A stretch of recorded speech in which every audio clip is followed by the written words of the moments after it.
For today's video guys, nandito tayo sa IKEA para maghanap ng bagong bed for my alaga and also to change their dining chair. Kasi nga guys, medyo luma na yung dining chair at tagbakbak na nga dahil nga ito ay made of leather.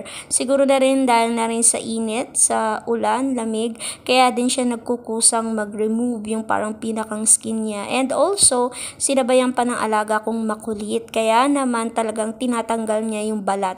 Kaya talagang kailangan ng palitan. At ito nga guys, sa shock din ako, no, sa pagpunta ko rito, because before nakapunta ako, it's just one side of IKEA lang ang napuntahan ko, but now talaga namang halos hindi pa talaga dahil sobrang laki ng IKEA guys, no, halos naikot na namin yung dalawang floor na talaga namang parang sinuyod na namin dahil nga tumitingin kami ng iba't ibang items na po pwede pang mabili at para mapalitan na rin yung mga gamit nila sa bahay. And if you can see guys, no, lahat may tag, may red tag. Ibig sabihin guys, hindi ka na kailangan magtanong kung magkano dahil halos lahat simula sa pinakamaliit na items hanggang sa wall, kung gusto mo yung design, pati yung nakadikid sa wall nila ay talaga namang merong presyo para hindi ka na rin siguro mahirapan. Pati yung mga lamp na yan, kahit yung mga carpet sa floor, talaga namang napakagaling ng IKEA dahil hindi mo kailangan magtawag ng ate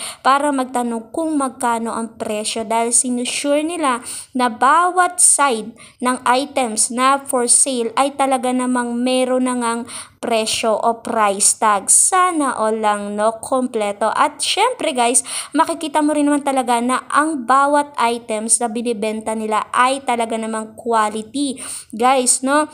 At sa pagkakaalam ko, itong IKEA ay Swedish owner. Kumbaga, hindi siya mostly yung kilala natin na mga nangunguna, na namumuhunan na business dito sa Pilipinas. Sabihin na lang natin Chinese or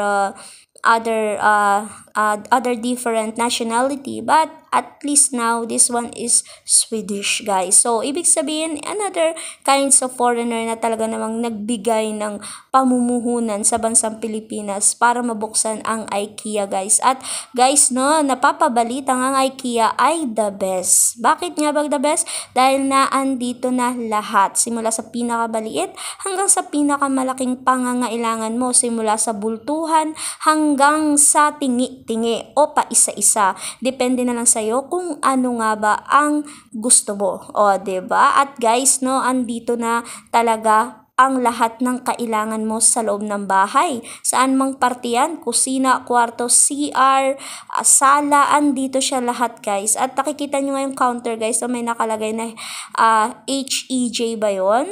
Yan yung spelling. Ang ibig sabihin po pala na sa lingwahe nila ay hello or hi. At pagkatapos nga guys kami nagutom at ito nga napili ng aking amo na kainan ang single origin. At guys, shoutout tayo kay Kabiyahero Vlog. Thank you so much ka-YTA to at si Mrs. Mamshi na number 1 simula hanggang ngayon. At syempre kay Myses Channel, thank you so much sis sa pasilip-silip kay Inday. Andyan din si Ashi Yuki Vlogs na napakagandang madam, no? At syempre hindi mawala ating Tita Barla, nag-iisa, isang OFW din ito. At ang ating si Lisa Cups Vlogs na talaga namang napakasipag din. At si Unying Auntie Queen na talaga namang napakaganda ng kanyang furniture. At si Ninya Sari-Sari Store Vlog na isang kasari. At syempre andyan din ang ating probinsya ng Tendera Vlog na kasaring lihitimo din.